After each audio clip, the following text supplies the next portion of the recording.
Mephibosheth lived in Jerusalem, for he always ate at the king's table.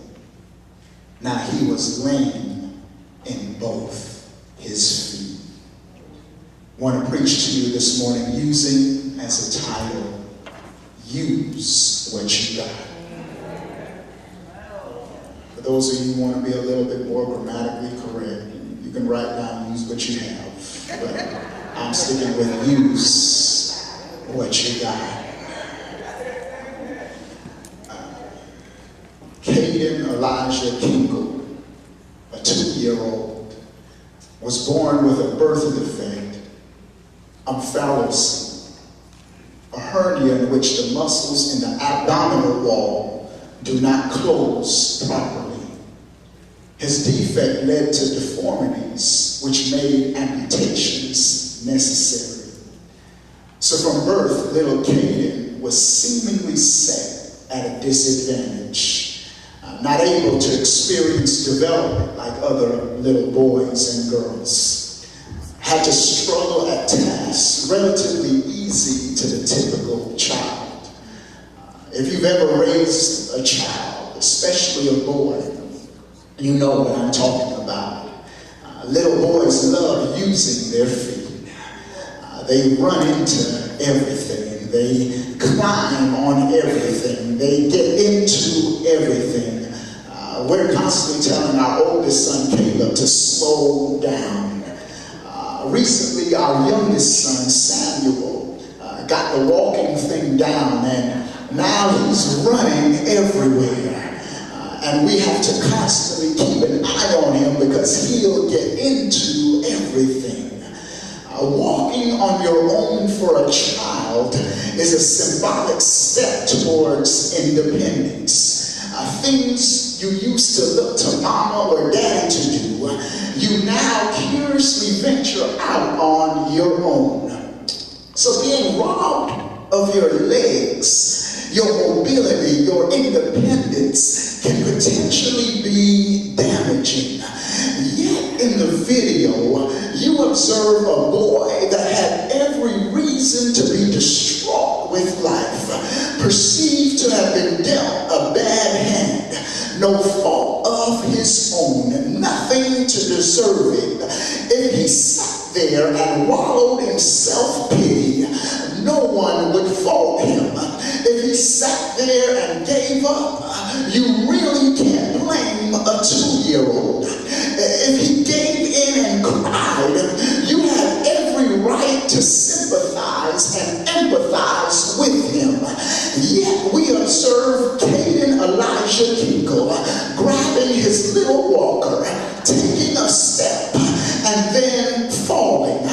Can I tell you, every now and then you'll find yourself falling. Life will knock you down. Obstacles and tests will trip you to stumble.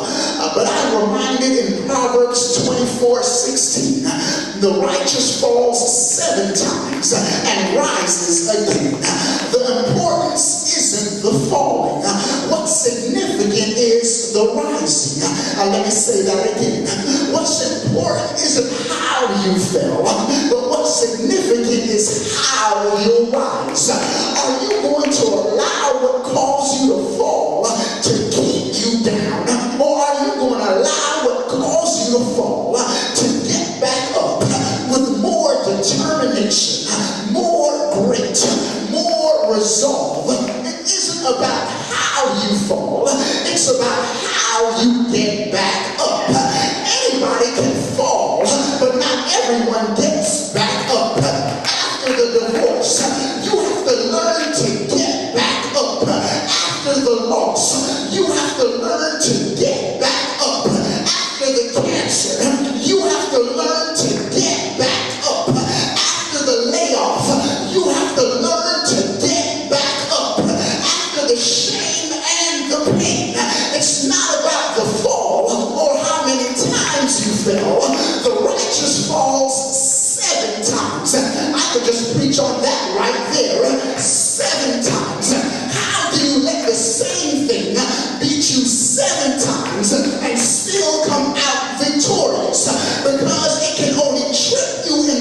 physical, but emotionally you can get back up. Spiritually you can get back up. Mentally you can get back up. The devil's job is to attack what's physical, the things around you, the people closest to you. But when you learn to guard your spirit, he can hit you with his best shot, and you'll know how to get back up. When you learn to guard your mind, he can hit you with all he's got, and you can still find yourself back on your feet.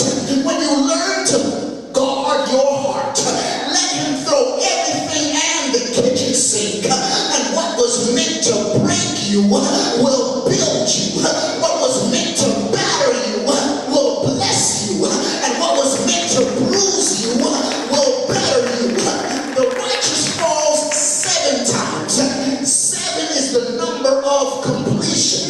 The devil thought he was doing you damage, but he was only making you stronger.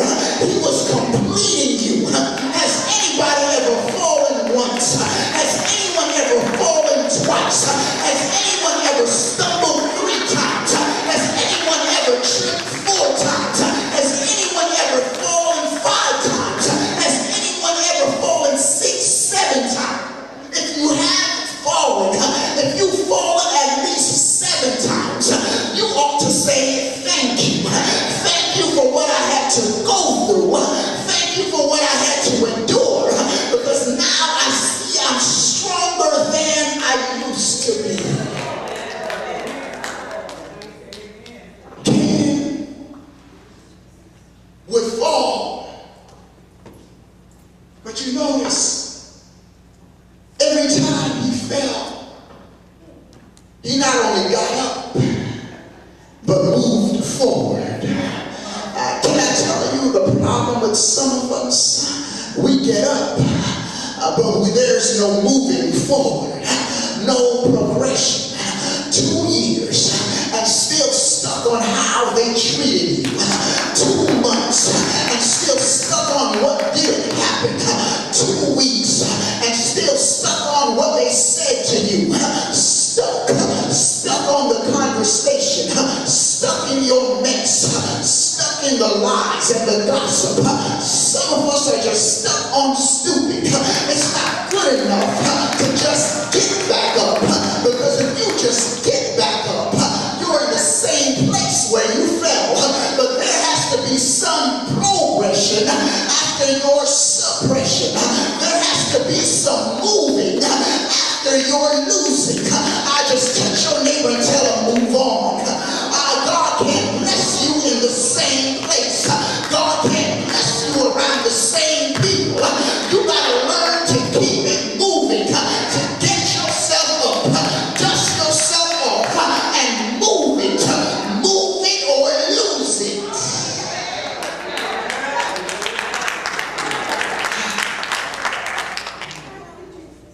Cain began to move. And you'll notice with every move he made, he got better at what he was doing. There's a saying which says practice makes perfect. Whatever you keep practicing, that's what you'll be perfecting. Keep on complaining and you're going to be a perfect complainer. Keep on cheating and you'll be a perfect cheater. Keep on lying and you're going to be a perfect liar. Practice makes perfect. Conversely, keep on praying and you'll be a perfect prayer. Keep on trusting and you'll perfect your faith. Keep on praising him and you'll be a perfect praiser. You'll be able to praise him in your good days. You'll be able to praise him in your bad days. You'll be able to praise him when they high five you. You'll be able to praise him when they talk about you. You gotta learn to praise God through the good.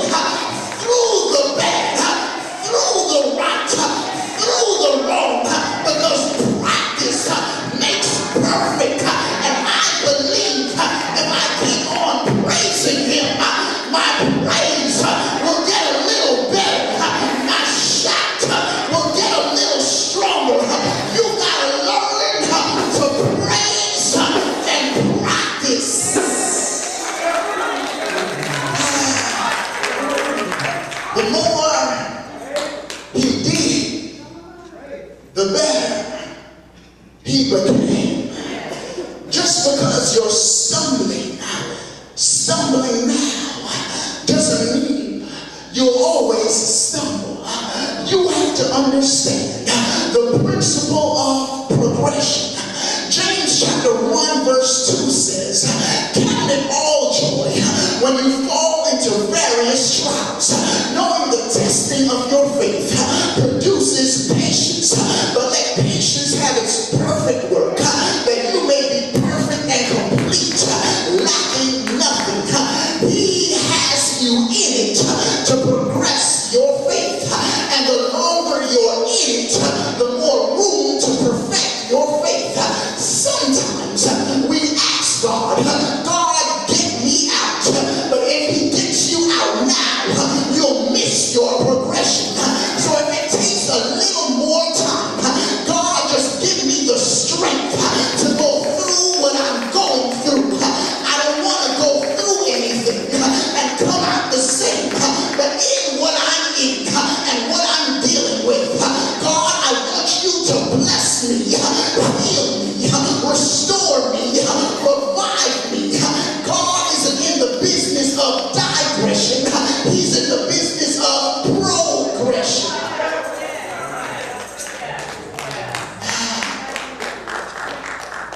And it's approximately halfway through the video. His mother, while helping him all along, begins to loosen her grip and allow him to walk. And as he begins, she asks, you got it? To which he responds, I got it, and begins walking on his own.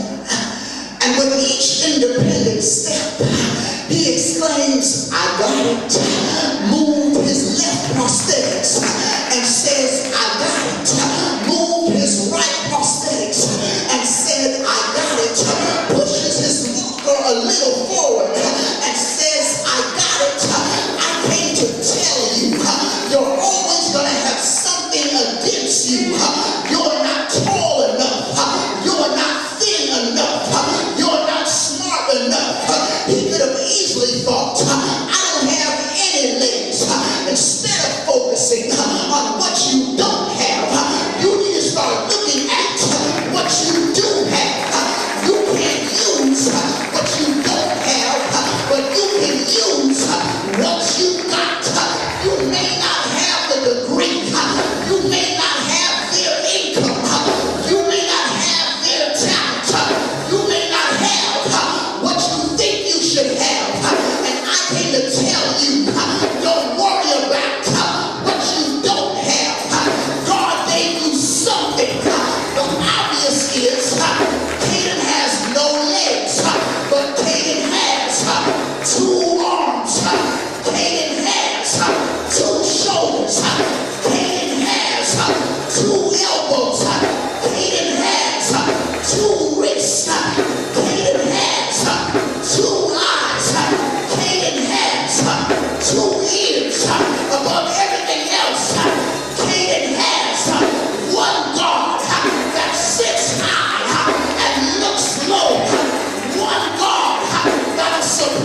you, but God never forgets. God keeps his promise. God will bring you from the back to the king, from the end to the head, from the lender to the borrower. God knows just what he's doing. Don't give up. Don't complain. Don't get mad. Use what you got. Use what God gave you last year. May not have been your year, but this year I'm going to use what I got. He gave me a gift. Use it. He gave you